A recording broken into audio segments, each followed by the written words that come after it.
રોહતાંગ અને અન્ય ઊંચાઈવાળા વિસ્તારોમાં બરફવર્ષા થઈ અને હિમાચલ પ્રદેશના પ્રખ્યાત પર્યટન સ્થળ રોહતાંગ પાસ સહિત આસપાસના વિસ્તારોમાં તાજી હિમવર્ષા થઈ છે ત્યારે પરિણામે ખીણમાં તાપમાનમાં પણ ઘટાડો નોંધાયો છે। મનાલીના ઉપરના ભાગોમાં તાજી હિમવર્ષાથી पर्यटन व्यवसायों અને સ્થાનિકોમાં ખુશીનો માહોલ પણ સર્જાયો છે। ત્યારે મનાલીમાં રોહતાંગ પાસ સહિત ઊંચાઈવાળા વિસ્તારોમાં સોમવારે સવારે હિમવર્ષા થઈ। હિમવર્ષાને કારણે વાહનો રોહતાંગને બદલે મારહી તરફ વાળવામાં આવ્યા હતા, જેના કારણે રસ્તો લપસણો થઈ ગયો હતો। સોમવારે મનાલી અને કુલુમાં હવામાન સ્વચ્છ રહ્યું, પરંતુ રોહતાંગમાં 2 ઇંચ સુધી બરફવર્ષા થઈ। परिणामे रोहतांग पास 10 डिसेम्बर सुधी प्रवासीओ माटे फरीथी खोलवामां आव्यो छे। रोहतांग पास सामान्य रीते दर वर्षे 15 नवेम्बरे बंध रहे छे, परंतु आ वखते स्वच्छ हवामानने कारणे तेने डिसेम्बर सुधी खुल्लुं राखवामां आव्युं छे।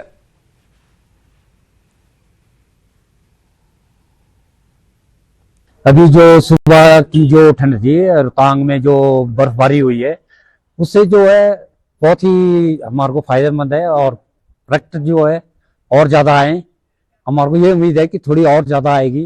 तरफ माउंट आबूमां पण ठंडीनो चमकारो जोवा मळ्यो छे। माउंट आबूमां तापमान 3 डिग्री घट्युं छे। अरवल्ली पर्वतमाळाना सौथी ऊंचा शिखर गुरु शिखरनुं तापमान 0 થી 2 डिग्री नीचे हतुं, त्यारे प्रवासीओ माउंट आबूमां ठंडीनो आनंद माणी रह्या छे अने खावा पीवानो पण आनंद माणता नजरे पड़ी रह्या छे।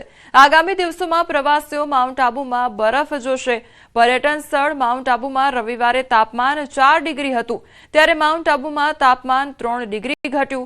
शनिवार અને રવિવારે માઉન્ટ આબુ પ્રવાસીઓથી ભરેલું હતું। તેવી જ રીતે મોટી સંખ્યામાં પ્રવાસીઓ માઉન્ટ આબુના નકી તળાવ, ગુરુ શિખર અને અન્ય સ્થળોનો આનંદ માણતા, ચા પીતા અને ખોરાક અને પીણાનો આનંદ માણતા પણ જોવા મળ્યા। આગામી દિવસોમાં પણ પ્રવાસીઓનો ઘસારો ચાલુ રહેશે। अमदावाद थी आया छे।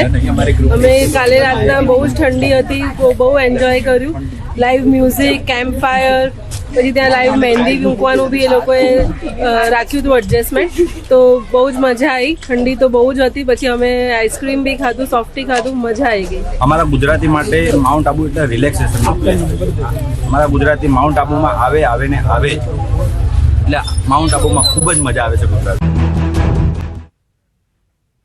कड़कड़ती ठंडी माटे हजू पण राह जोवी पड़शे। ठंडी अंगे हवामान विभाग द्वारा आगाही करवामां आवी छे, तो आगामी 7 दिवस तापमान यथावत रहेशे। राज्यमां उत्तर पूर्वथी अने पूर्वना पवन फूंकाया छे, तो सौराष्ट्र कच्छमां लघुत्तम तापमान सामान्य रह्युं। नलियानुं लघुत्तम तापमान 10 डिग्री नोंधायुं छे। तो हजू पण जे कड़कड़ती ठंडी माटे लोकोए राह जोवी पड़शे। हवामान विभाग द्वारा आगाही करवामां आवी छे, तो कड़कड़ती ठंडी माटे हजू पण लोकोने राह जोवी पड़शे। राज्यमां उत्तर पूर्वथी पूर्वना पवन अत्यारे फूंकाई रह्या छे। आज का जो फोरकास्ट है 9 से लेकर 14 दिसंबर तक मौसम आमतौर पर शुष्क रहेगा और जो लघुत्तम तापमान है इसमें कोई बड़ा बदलाव नहीं रहेगा अगले 7 दिन तक। और जो अहमदाबाद के लिए फोरकास्ट है क्लियर स्काई रहेगा और तापमान जो है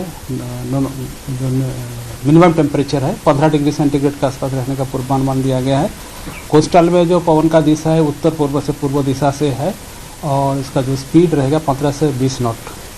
और अभी जो ऑब्जर्वेशन का बात करें तो पिछले 24 घंटा में जो गुजरात रीजन और सौराष्ट्र कच्छ रीजन में लघुत्तम तापमान में कोई बड़ा बदलाव नहीं दर्ज किया गया।